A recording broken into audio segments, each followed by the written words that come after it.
This training will be around responding to a solicitation. To respond to a solicitation, you must first log into the Oracle Supplier Portal using your login name and password. Once you've logged into the system, it'll take you to your landing page. If it doesn't take you to this landing page, you can click the home icon, which will take you to this landing page. From the landing page, you will click on the supplier portal icon. Clicking on the supplier portal icon will take you to your dashboard, which gives you all the functions that you as a vendor can perform within the Oracle application. We specifically will be looking for a solicitation that we will submit a response to. So to quickly navigate to the solicitations, I'm going to search for solicitations. If you know the actual solicitation number, you can enter it here. If not, search. In clicking the search button, it allows you to see all active solicitations that you have been invited to. If the solicitation that you're looking for is not displayed, but is an active solicitation, merely remove the invitation received from yes to no and search. Oracle gives you multiple ways to respond to the solicitation. You can respond to the solicitation directly from your active solicitation search results by highlighting the solicitation row. This will cause the solicitation row to be highlighted in blue. From here, you can click Create Response. You can also go directly to the solicitation itself.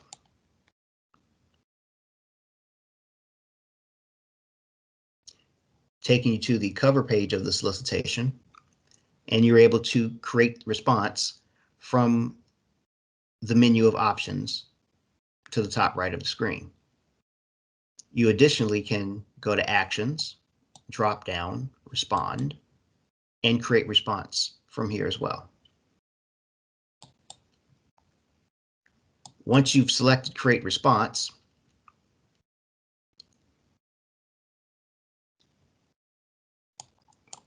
the system gives you the ability to create a response.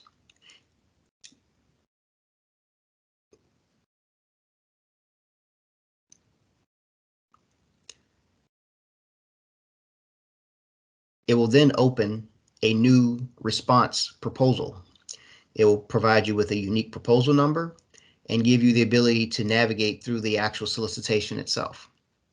To navigate through your response, you would navigate through the overview, requirements, lines, and finally the review, which allows you to review all the actions that you've taken. You can review and send messages to the procurement professional through the messages feature within Oracle. You can do a respond by spreadsheet. You can navigate back and forth through your list of features.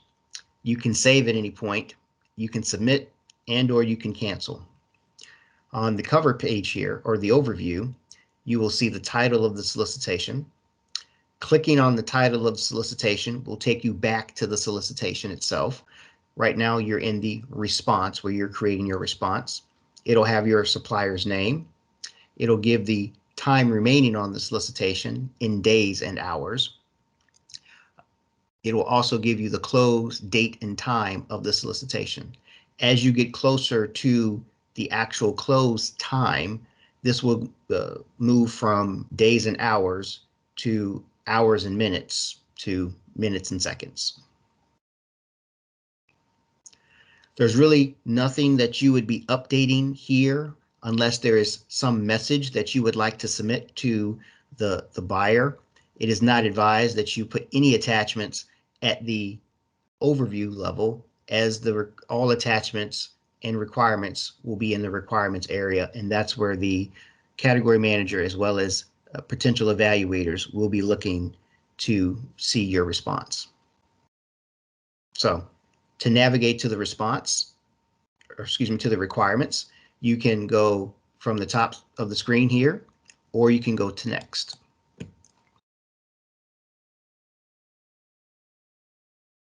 When you select Next or to the next numbered area, Oracle will automatically save whatever data you've input on the previous screen. While in your solicitation or in your requirements, you will see all of the areas of the solicitation. I have the ability to navigate through all of the sections of the requirements, either by going back and forward using the radio buttons to the edge, or I can go directly to an actual section within the solicitation to create my response. On the first page here, most all solicitations will have a how to submit a proposal. It will give instruction information through attachments. Here there is an actual Q&A template that you can use to ask questions.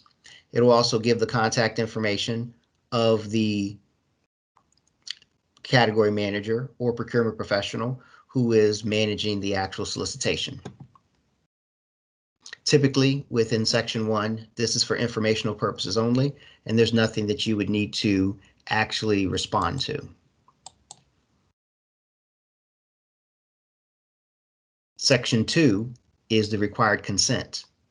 Required consent, which has typically 3 areas, all require a response.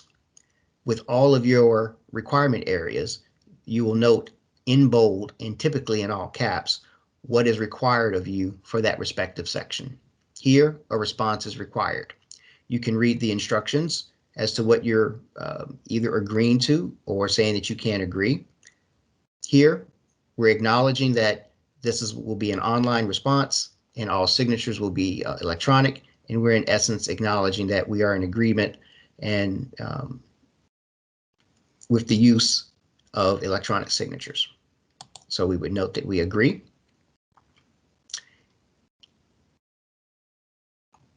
For the second requirement, we're being required or asked to adhere to the Supplier Code of Conduct. To see the Supplier Code of Conduct, you would merely download this attachment,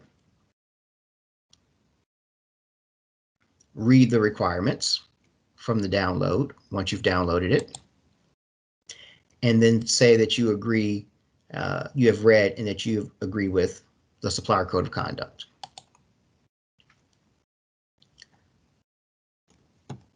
Finally, within this section, there's a procurement conflict of interest disclosure form. Again, you will download that attachment, read this attachment,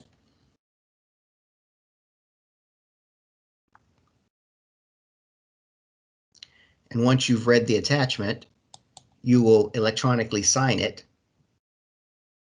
and attach the signed document back into your solicitation response. To do that, you would highlight the completed disclosure form is attached. It will then open up a dialog box that will allow you to actually attach your disclosure response. You click the plus button to add an attachment. And you have the ability to choose your file. You can do a drag and drop for this. You can also go into your file structure and look on your desktop within your file explorer and find the file that you're looking for. For the purposes of this training, I'm merely going to drag this document here to demonstrate the drag and drop functionality. You can then say OK. And now my conflict of interest form has been attached. All requirements for this section have been met, and we would move on to the next section.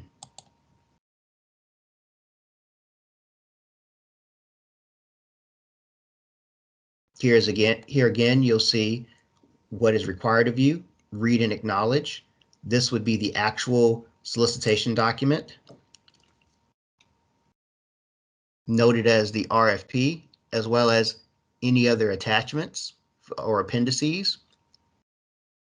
You would download these documents, review them, and once you've completed your review, you would acknowledge that you have read the scope of work, and the requirements of the solicitation. As this is the only requirement in this section, you would move on to the next section, which would be the qualifications.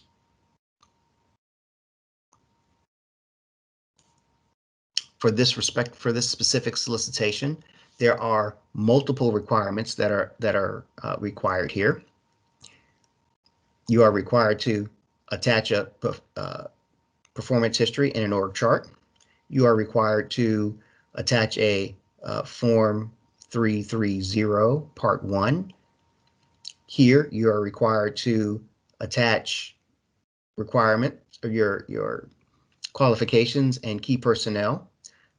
You're also required to attach a detailed resume, or rather detailed resumes.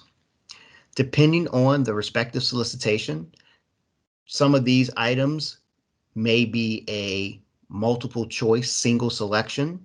Some may be a multiple choice multiple selection. The way that this is structured, I would have the ability, based off of the instructions provided above, I'll need to attach not only this org chart, but also attach this 330 form. Oracle gives you the ability here to attach both documents. Same in these areas, same in these areas, same with these requirements, and with these requirements as well.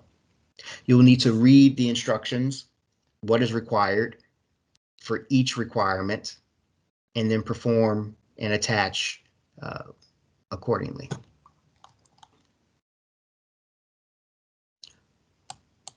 Going to the next section, price proposal.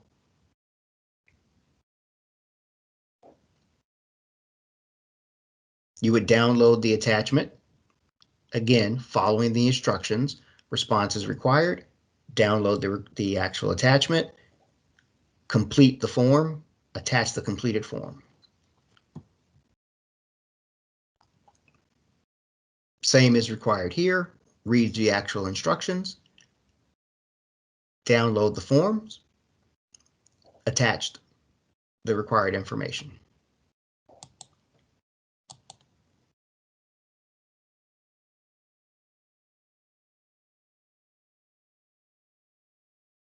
Each section, you're required to do,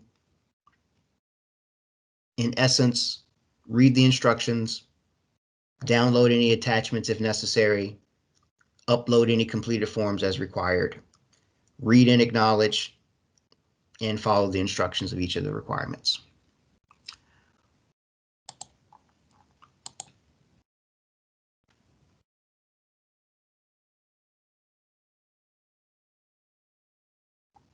Here are all of your compliance requirements, most of which are forms that you will need to download, complete, sign, and reattach. Some of those forms require notary, some of them just require signature. Again, read the instructions of each form and each attachment and follow those instructions accordingly.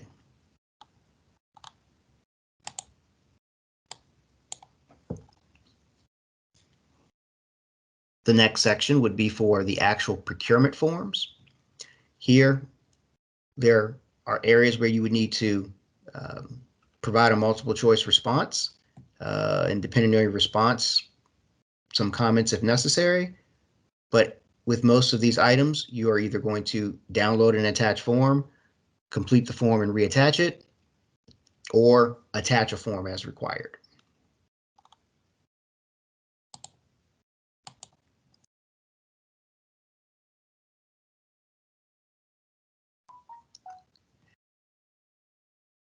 For the DCW contract terms, there will be standard provisions, there will be the standard contract, and then there will be the exhibit that's specific to the type of professional services that are being provided specifically for this contract. You will need to read and acknowledge all of the terms and conditions. Again, downloading, and then saying that you've read and attached. As with other sections, the instructions, read and agree, response is required. Again, following the instructions as noted in the requirements and providing whatever the necessary documentation is.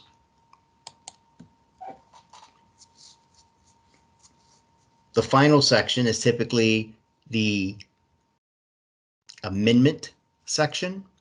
Here, your amendments will be summarized, however many amendments that there are, and you will need to read and acknowledge here. Typically, the documentation for whatever those items are will be here if there is any information. Additionally, Oracle will not allow you to move forward with your response unless you have acknowledged the addendums or amendments via the system. So once you've completed all of these areas, you would then go to lines. Lines is typically where you're going to enter your pricing information. Depending on the solicitation type, there may be actual pricing information that you need to enter. For engineering services, typically you're providing rate cards and rate sheets, but there's no actual pricing. Pricing would be negotiated or be discussed with the down-selected vendor or vendors. However, Oracle requires, in order to complete a response, that you actually add a price. There typically will be instructions if this is required, what you should be noting. And so here, my start price is this. I will note that as the price.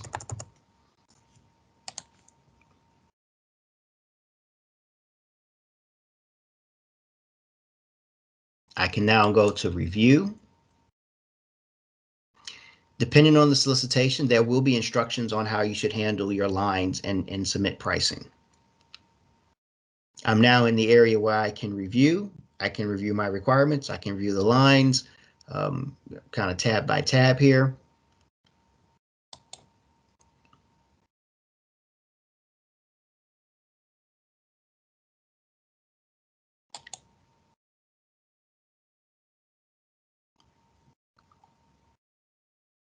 And lines. Now I have the ability to validate my response before submitting it. And anything that is required that I did not complete, it will give me an error message for what those items are. If I make an attempt to submit, additionally, it'll give me an error message for any areas that I have not completed.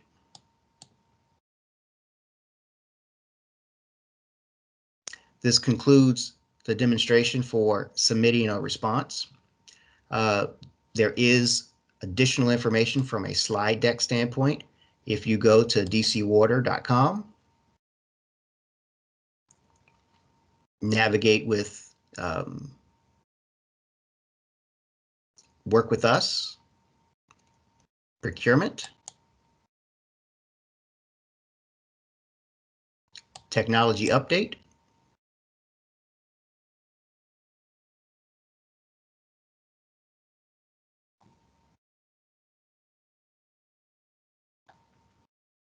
and down to the training materials.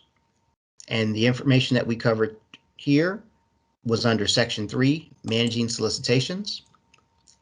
And there is a step-by-step presentation that shows you all the areas that we've covered and others when it comes to viewing and responding to solicitations. This concludes this segment.